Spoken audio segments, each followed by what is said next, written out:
Welcome to the Secret Keepers Podcast with your host, Corrine Zutleger.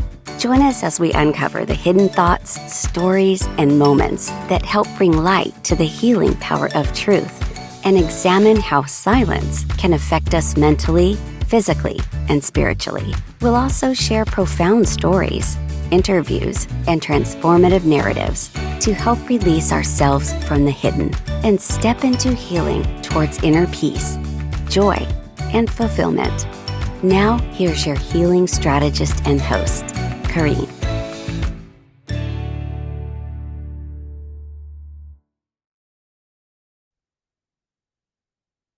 Welcome to the Secret Keepers Podcast. And today I have a very special guest, and his name is Paul Kellogg, and I am going to let him tell you a little bit about himself.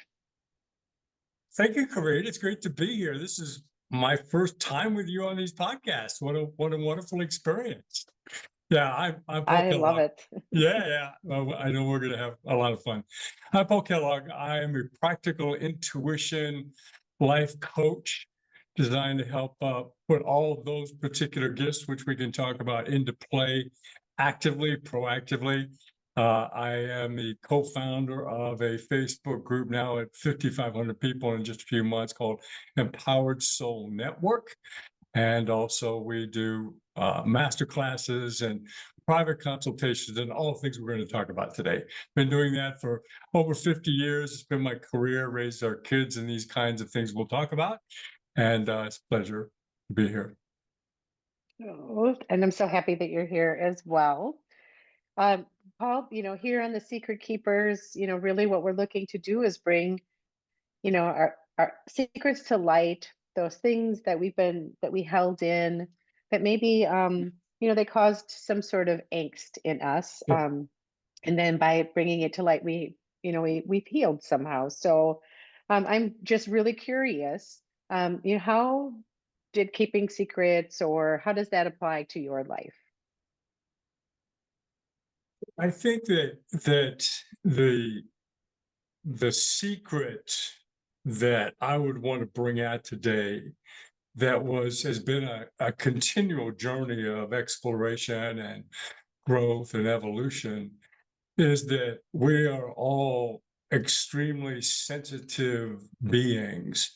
And I like to talk about that as being the soul with a physical body, not a physical body with a soul somewhere out floating around. We have to go figure out how to find it. But I am that. And in that short statement, there is a smorgasbord of opportunities, concepts, ideas, methods to make life here on planet Earth more of an adventure rather than a struggle. So I think that the secret, that to use that word, is that there is really no secret. That I just need to open up to be aware of all the gifts and talents that I have. And I think throughout history, one of the secret stimulators is that these kinds of intuitive gifts, healing gifts, all those things are for the chosen few, or you have to spend a lifetime just to become useful towards that, and that is, to me, a myth. We all have these talents that are within us to grow and heal and prosper and be abundant. And life forges and hones us to be able to do that more and more all the time. And so it really is opening up to that I can find solutions, that if there's a problem, that there is an opportunity for me to become masterful of that situation. So even those vexing, challenging, traumatic things that we go through are a lot opportunities for us to learn and grow, and then take that and be of service to other people. So my personal secret was that I knew I had all this. It was happening to me a lot. I'd have dreams that would come true. I would know things about people. When my father passed on when I was 16, I had this premonition the night before that things were just going to be chaotically changed in our life. And I didn't know how to tap that or understand that. So I would actually hide that. I would hide that from my friends, from even my mother after my dad passed on, Mhm. because I didn't want people to think that I was some kind of weirdo. I wanted to be, as a teenager, Yeah. I wanted to be accepted. I wanted to be, thought of in a light of, having positive social interaction with my friends and my best buddies, girlfriend, all those kinds of things. So I would hold that in, but knowing that there was something more that I needed to really try Yeah. and explore. And after my dad passed on, we started to explore that more. My mother helped me to begin to become more relaxed with that sensitivity. Well, thank you so much for sharing that. As a person who tends to feel into Yeah. things and have knowings, I would say to my husband, like, I know this. I feel it. Just trust me. And at first he would be like, okay, and then he started to recognize it, right? So as we open up to that fact that we all have that, like you said, um, but when we withhold that from the world and we kind of dim it down, that can leave us with a sense of like heaviness because we're not allowing our light to That's right. shine, right? We're trying to keep something that secret, kind of hiding it, and that can cause a whole host of things, right? Because we can feel like we don't belong in certain places, Yep. or we can feel depressed. We can have all sorts of physical, spiritual, emotional, mental issues because we're not being our authentic self, and we gotta let that light shine and allow the gift that you have, right? So like you were saying, each of us has within us that ability to tap into our own knowing Yep. and that direct contact that we have with our creator. So, whatever we call that energy source, whatever name you give it, that we have our own direct plug in to the source and we don't need a middleman. So And I true. love that. Yeah. So true, Corrine. I mean, there's so much. I love Einstein, the scientist Einstein, and I know you're into Yeah. neuroscience and so on. I love that Mm. because people don't realize what a spiritual man he was. And he used to Mm. say that all these things hidden, he had these visions of things, and then he spent his lifetime trying to figure out what the visions were. Well, one of his statements that I just love is that the intuitive mind is a sacred gift. The rational mind is a faithful servant. We've created a society that honors the servant, but has forgotten the gift. So we get so Oh, organized, we get so intellectual and logical about everything, which we need that. The common yes. sense. I have to show my children what a stoplight is all about or a stop sign. And Yeah. I Hmm. have to do that. That's very logical, important planner stuff.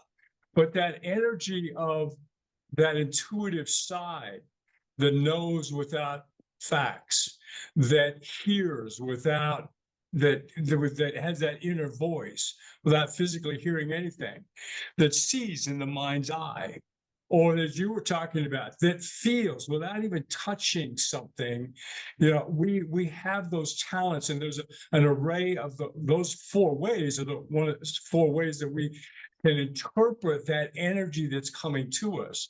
So all that intuitive side of life is, and this also gets mystical. It gets mystified a lot, and that's some of the work that Susan and Sandra and I do. My daughter and wife and I are both very actively involved in collaborating together on this, is to help demystify all that.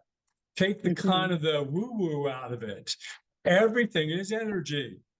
Yeah, and you can't create or Hmm. destroy energy, although I just read recently physics is starting to wonder about that. But so everything's energy in one form or another. I have a physical body, that's an Right. energy. It anchors me here as a soul on planet Earth so that I can learn and grow. Planet Earth is like a great school. And Yeah. so that energy interacting together is what creates that sensitivity. You and I right now have a certain energy going back and forth. The people Mhm. that are listening are going to have a certain energy, and what we're presenting to them is going to create a certain energy or an aura, if you will, Mhm. which is just energy around us. And so the sensitivity is that language that's speaking to us of the soul. It's the language of the soul that's connecting. And there's no end to that. We're like radio receivers and transmitters. We're always sending thoughts out. We're always Yeah. being bombarded by feelings and energies. Even if you don't want that sensitivity and try to shut it off, you won't be able to do it. You can hide in a No. closet and you're still going to experience energy. So the key to what Mhm. we're talking about, and I know the work that you do too, Corrine, is helping people to relax with all that, to Yeah. become more aware and more masterful that I'm not crazy. I do have these things now. How do I make it work in my relationships, in my daily life, so that it becomes an asset to me rather than a detriment? Because that sensitivity Yeah. can work for me when I'm sensing things and it's putting me in the right place at the right time, helping me gather Mhm. facts to make decisions. It can work against me, as we've talked about before, where I'm picking those things up. I think all that crap is me, and it's not even me to begin with. It's someone Right. else's energy. It's someone 1,000 Mhm. miles away thinking about me, and I don't even realize that until Yeah. they make a phone call. Oh, we're so worried about you. Oh, I'm so glad you picked up. And now we understand why we were feeling that. So that's some Yeah. of the practicality Yeah. of the work that we're talking about. Yeah, I love that you mentioned that. I often that'll be the case with my kids. I'll Yeah, wake up feeling a certain way, and I'm like, all right, I know it's not me. What's going on? Or even right. just being a water sign. Yeah, I'm a very emotionally charged person, and so I recognize my heightened sensitivities to, and then not just that, but just the way I grew up in my childhood. um, I learned to be hyper vigilant, yeah, and so I was very tuned in, very tapped into every little movement, every little nuance. And that turns out it's a gift for me now, because I read people really well. I can, body language, body movement, energy. Um, but you talked about energy not being able to be created or destroyed, and that no that piece of science information really brought me a lot of peace when my dad died.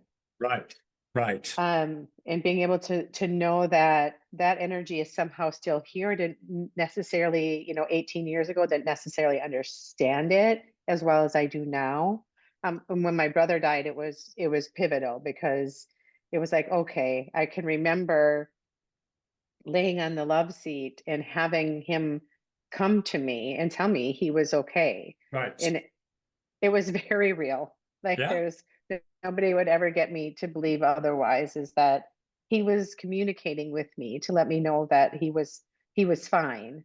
Um, and that's a big deal, to understand how the energy works in the environment, and to know that we are energy beings, and that not only as energy beings, we are causative beings. So what we do, we are usually on the cause end of the effect. Right. Yeah, so that's a big Yeah. deal. Yeah. I mean, yeah, absolutely. The laws of attraction work in a 360-degree spherical way. Hmm. Where it's not just the law of attraction is going to attract good things to me. Whatever is Hmm. put out is what I'm going to receive back in some form or Right. another, because I'm magnetizing. I'm saying this is me, this is what I'm Hmm. doing, therefore now things, I'm gravitating to those things. So I'm actually attracting Mm. my energy that I'm projecting out there. So if somebody wants to change, then this is where all the thought movement and all the personal growth and development, that's why you see so much of it now. 40 or 50 years ago when I first got into this, there were only a few key things that were bringing in Hmm. that, besides the church, and so on. Now everything all over the world. This is amazing work that's beginning to happen, and which is Hmm. why it's so beautiful to have these conversations, because they get to take Hmm. your nuance and apply it and so on. But that law of attraction is such a powerful thing, and people don't realize that we have the freedom to make that change. It can be Hmm. cathartic. Maybe we do need to get the divorce. Maybe we do need to change a job. Maybe we do need to make a decision about our finances that is risky or is different. But that's what we need to personally do. We have the freedom to do that. If we don't like what's going on in this country, you can move to Yep. another country. You know what? If you Yeah. have the opportunity to do that. So Hmm. that's that idea that I'm energy. I'm here to learn and grow. As you were saying, I have that inner guidance, or that creator, that higher source of inspiration Hmm. that I can tap into, and I've got a purpose for being here, and I'm free to be able to exercise as long as I respect the guidelines of society. I could do Hmm. whatever it is that I feel that I want to do. If I don't respect it, Great. then I'm going to pay the consequences for that. Right. So Yeah, I was that's thinking that's that a too. that's a key component here, is that intuitive side of life actually is the freer. It actually frees us up to look at a greater awareness around us. I had the same thing Hmm. with my sister when she passed on. It was a brain aneurysm, very severe. They tried to help her and save her, but in the midst of all of that, I was having conversations, in my mind with her. And I can't. I knew it was real. Hmm. I knew there was stuff going on Hmm. there. My father passed on. We felt him around for 3 or 4 weeks after that. Yeah. You can't prove that, but I know that I know.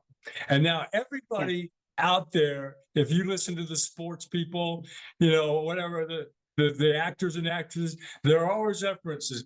Yeah, my mom's looking down on me. My mom is Yeah. with me. It's more in the vernacular now than ever. And that energy of life Hmm. after death is one of the top intuitive things that's begun to happen to people more consistently all the time. And that also Mm. opens us up to trusting the other little intuitions, the other little impressions Sure. that we have. So Hmm. it's quite an amazing world that actually truly is happening out there, Corinne. It is. And I was just thinking about synchronicities, right? And you start to recognize these things Steve, popping up, or mom would call them God winks, and these little things that would happen, where it was just a little sign from them, Yeah. a little wink of, um, you know, they're showing up, something shows up, you start to see the Yeah. repetition of it. Um, but some of it falls into, right, it's into, what I believe, because from an energetic standpoint, what I think is is how I feel, right? That's causative there, right? So the Yeah. thoughts that come into my head, it's the first step in all of it is, well, actually, I should back up the bus a little bit, because the first step of it is energetically, you will enter into an energy. So whether it's walking into a room or, coming into contact with somebody, energetically, you will feel that before the thought even comes. The energy precedes it. And then the thought comes. And then next thing you know, it creates a feeling within your body, which then causes you either to do or not do something, and then have or not have something. And so as these beings, and it's starting to recognize, and I feel like more and more people are seeing that, right, is we have, like you said, that ability, that free will to choose, right? So our responsibility to make our choices. We could project out onto everybody that, the reason I'm not successful is because XYZ happened when I was a kid, or, so and so did this to me, or this, whatever, right? So, but when I start to recognize that the person in charge of me is me, right? Right. And I'm the one responsible for my own choices. Um, Now that I am, in a knowing of being able to make those choices, right? My responsibility, my choices, my life moving on. How do I affect other people? How does my energy affect other people? Am I taking a good hard look at me? And I think that's where the personal growth movement has really exploded, is people are starting to recognize that that person looking back in the mirror might be part of the equation. Absolutely, absolutely. You know, the other thing too that I think is in this, there's a piece of the secret that we want to unveil here, open up the drawer on, is that intuition happens to us. And so people say, I trust my intuitions. Mhm. Well, for me, a part of the secret that got unveiled to me is that's actually my intuitive nature is actually a piece of me that can engage life out there all the time. So I don't have to wait for some inspiration to hit me. I can go get that inspiration. I can go fact find. We're all Sure. doing it now. You know, we Google Mhm. everything, right? Everything. Wikipedia knows everything about the universe that you could ever want to ask, right? And Yeah. it's changing it. Well, we have our intuitiveness is a version of that. It's a soul Wikipedia. It's a soul Google system. It's a GPS for us. So the example that I wanted to make is, you know, you talked about walking into the room and now you're Mhm. feeling stuff that's in there. You can actually project to that room before you even go there Mhm. because it's all energy.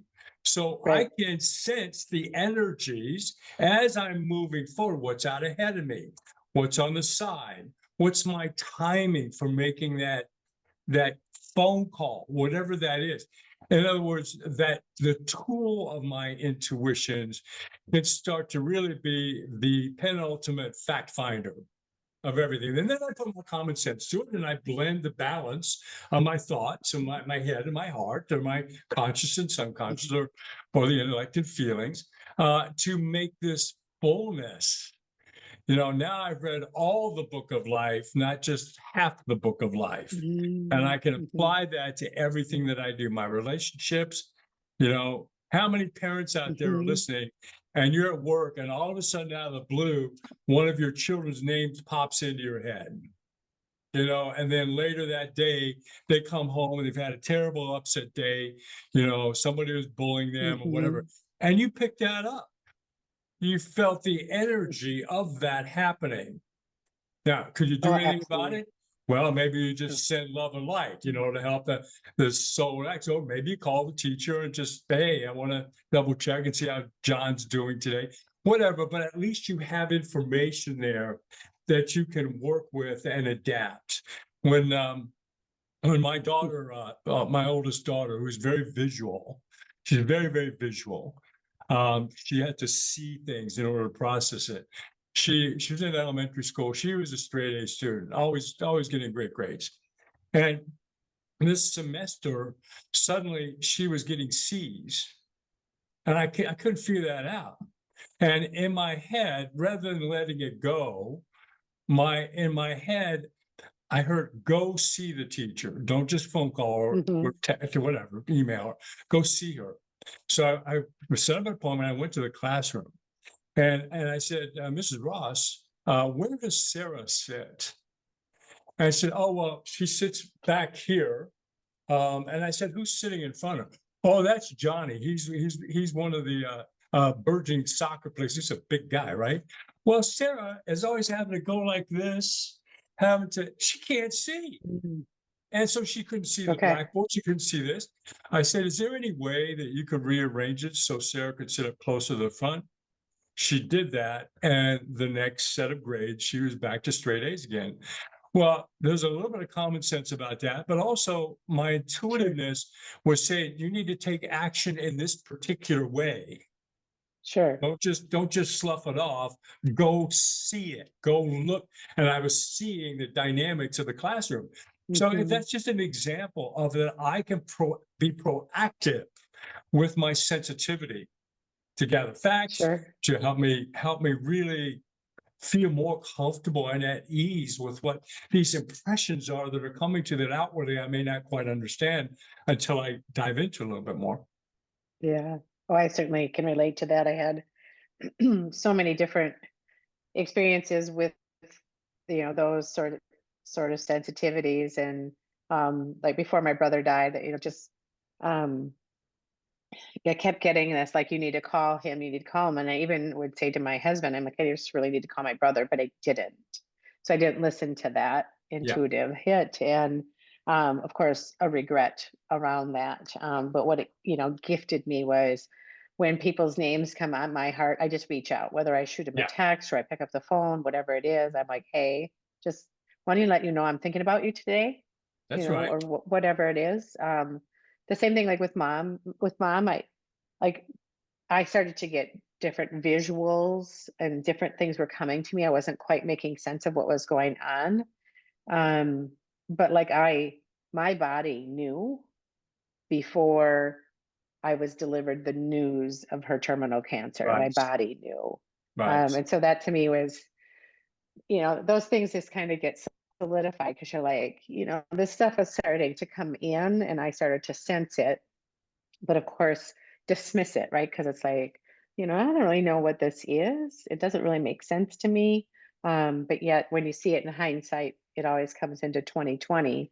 um, but like you had a process, Paul, when you didn't just like wake up one day and go, I get it, right?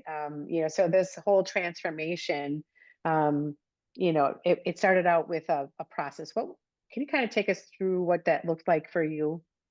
Yeah, sure. And we actually, this is the work that I do now. We Yeah. have, for example, we have a master class coming up, and we bring out all these things to begin to, as I said, demystify and create some reality around Hmm. all these mystical things, right? Yeah. So, Yeah. that's what happened to me because I had read all these books about psychic gifts, prophecies. Edgar Casey was very famous back in the day when I was growing up. The sleeping prophet, they called him. Yeah. It's an amazing guy. Hmm. Hmm. I was reading all that, but I had no direction for it. And my mother took me to a lecture where we kind of talked about these things. And I suddenly started to realize that number one, I wasn't weird. Number two, that here were some people I could talk to about it, right? And so we Yeah. started classes that are technique-oriented classes where we actually practice, not heavy study. The techniques were set up in a way that they were very experiential, but then there was some understanding behind it that the facilitators of the classes would help us with. And we just practice techniques. There's a technique called intuitive impressions that I learned where you learn how to get an impression related to someone else.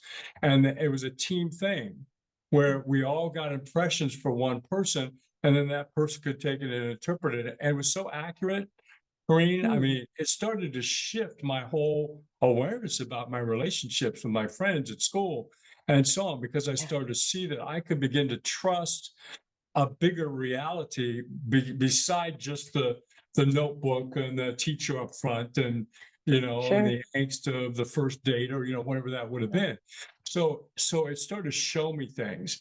We did techniques on how to relax more, not just Oh, taking a deep breath, but actually helping the energy to settle. So instead of being tense or whatever, it could relax that whole entire vibration. So it's almost as though, if you can imagine, my energy became stronger and brighter way out here rather than being in here.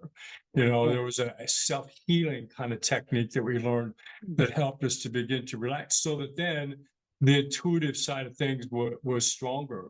It spoke louder. Sure. There were a couple other things that were So, very powerful, and that was just learn to keep our energy okay. up and positive Yeah. and I inside was of going the to ask you chaos of about that. things. Yeah, Yeah, I was going to ask you because like you kind of hear more and more now about like being in alignment and keeping your frequencies high. So, can you speak to that? Like, so one, like what exactly does that mean? Two, what are some things people can do to make sure that that frequency is staying higher and that they are attracting in the things that they want? How does all that work? yeah. So I think the first thing that is important to understand about alignment is that the most important place to experience alignment is just right here. What Mm-hmm. do I feel? What is it that I believe? What are my Mhm. truths for myself? Am I being loyal to myself first? Or, as they say in the airplane, am I trying to take care of everybody else? And then I leave my own self out. So that is one of the Sure. top things is any relationship that we have starts with our relationship with ourselves. So coming to Yes. grips with, and so these are conceptual things, right? Coming to grips, I've done the best that I know how. There is nothing that I have done that is in the bigger picture wrong. I've done the best that I know how, even if it was something that was troubling to somebody else. I probably was doing the best that I know how, or I had stuff happen to me that makes me bring that back out, in a way that's not constructive. But if I step back and look at that, all the laws of attraction are engaged, including the other person's laws of attraction as a soul. Yeah. So I have to, Mhm. I have to start giving myself a certain sense of credit for just making it, just getting through life because it's challenging to Sure. get Sure. through life. Yeah. My mentor used to say you have to be 50% successful as a soul just to maintain a physical body here on this planet. Well, that's 50% success right there. Now, what else do Yeah. you want? So that's I number love it. one is aligning here. And then number two, and the next relationships that I have is how is that alignment here relating to my alignment with that higher presence? So Do alignment in I the heart, right? right in the heart? Yeah. Whether you Yeah. call that Mhm. God or guidance or however you call it, there's a relationship there that's the next most important thing. Now, some people reverse that. They Sure. say that God is more important than I am. Personally, that's not my Okay. thing. I have to take action to go to church and pray to God. It's not God's not Yeah. picking me up and taking me to church. I got to get in the car and drive it there. So Mm. it's a responsibility that I have to take to align myself to that bigger picture. And then my relationship Yeah. with Yeah. understanding what my opportunities are, that I'm feeling good about my service and what I'm doing. And if it comes Sure. back to here, if it doesn't feel right, I got to make some changes. And then, of course, with people, Yeah. most people will look outside themselves for what's wrong with their lives. And here's Mhm. the old cliche: if you point your finger at someone else, look at where the other three fingers are pointing. Back at Right. you. Back at There's got you. there's got to Yeah. be a responsibility there. So it's really taking care of aligning myself with my responsibilities to what's happening in my life. And I know Mhm. that's kind of a big picture concept. Yeah. Most people Yeah. try to align things with some kind of energy stuff or whatever, but really it comes back to what do I beliefs? What do I feel inside? It starts there. Sure. Right. And yeah, it belief is a big thing, right? I mean, it's amazing. People are willing to die for what they believe in. And but beliefs can come from anywhere, right? So how many people actually question, why do I believe this? Where did this come from? Am I just doing this because this is what everybody else has always done in my family? What everybody else has always believed. Um, or have I looked at all of the information? Have I That's right. taken everything in? Have I experienced things? So, um, yeah, that's all good stuff. And And it's um, trusting myself in that career because, yeah, not everybody goes to Tony Robbins and it feels like it aligns there. Even though the sure, truths are probably similar, if they could buy that, it just doesn't align. A lot of people won't right. go to India to study with a guru or a yogi there because if that doesn't align, but yet somebody else Right. will. So there's Hmm. always that. That's why it comes back to what feels right to me, what sits with me Yeah. right. I agree with that too, because it that's why there's all people are like, oh, like the market is flooded with XYZ, but Yeah, everybody wants something a little bit different. It's going to align a little bit different. What feels good in my soul isn't necessarily what's going to feel good in your soul. yeah, So I do see that. And um, i- i- if everything that you've learned and everything that in the last 50 years, I mean, 50 years of doing this is just mind blowing to me. Um, if you could give our audience just a couple little nuggets of wisdom that you have gleaned over these last 50 years. Would you go ahead and share that with us? I think, yeah, sure. No, I mean, these are going to sound so simple, but everything's going to be okay, no matter Yeah. what. No matter what, believe Mm, that I have the power to make the changes that I need to make. And I have all the help that I need to help me do that. Again, whether you call it God or angels or messengers of God or guidance, it doesn't make any difference what you call it. You have all the help you need. And I am perfect for what I've come to do. Nobody else mm, can live my life purpose the way I can. I need to be mhm. true to that. And that's that inner calling that I need Yeah, to, instead of trying to be the lawyer, I need to go play my music, whatever that might be. And right. that's perfect for me and what I've come to do. I love that. I love that. Thank you for sharing that because I think, we're each uniquely and wonderfully created. And how boring and how beige the world would be if we were all the same. But yet, social media in general would like us to be carbon copies of each other, and we're just not. Yeah. All we're all different. So, And excuse and me. that's Thank you for sharing that. that also fits with our leadership side of things too, for people that are listening that are Hmm. coaches and mentors and trainers in their own right.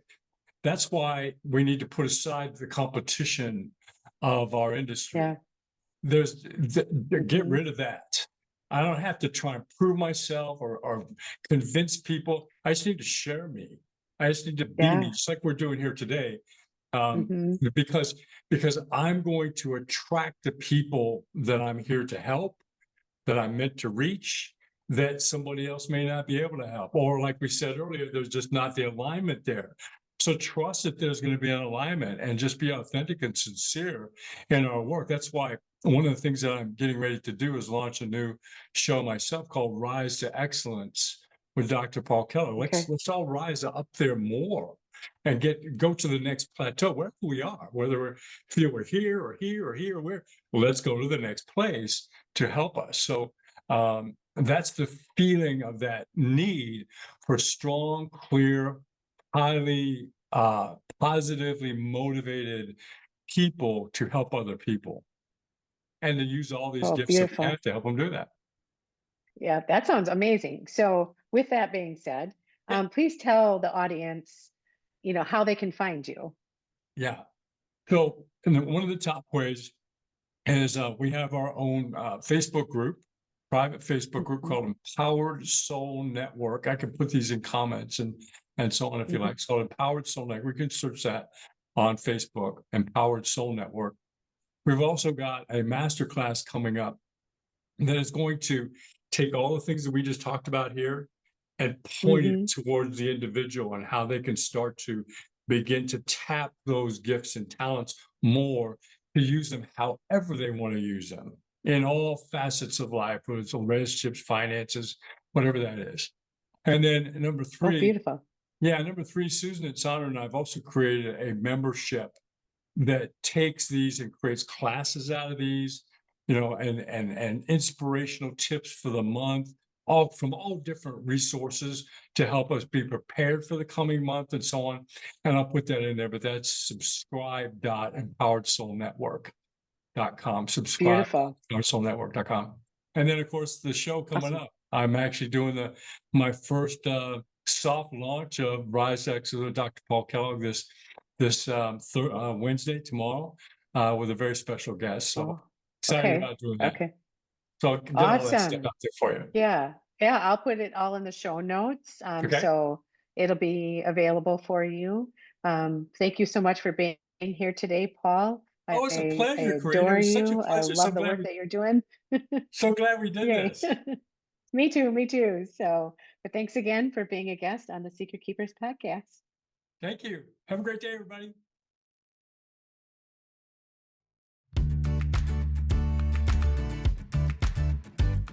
Thank you for joining the Secret Keepers Podcast. If you found this episode helpful, please give us a like and follow so we can invite you back. And if you just want more, visit CorrineZuleger.com. Remember, you're not alone.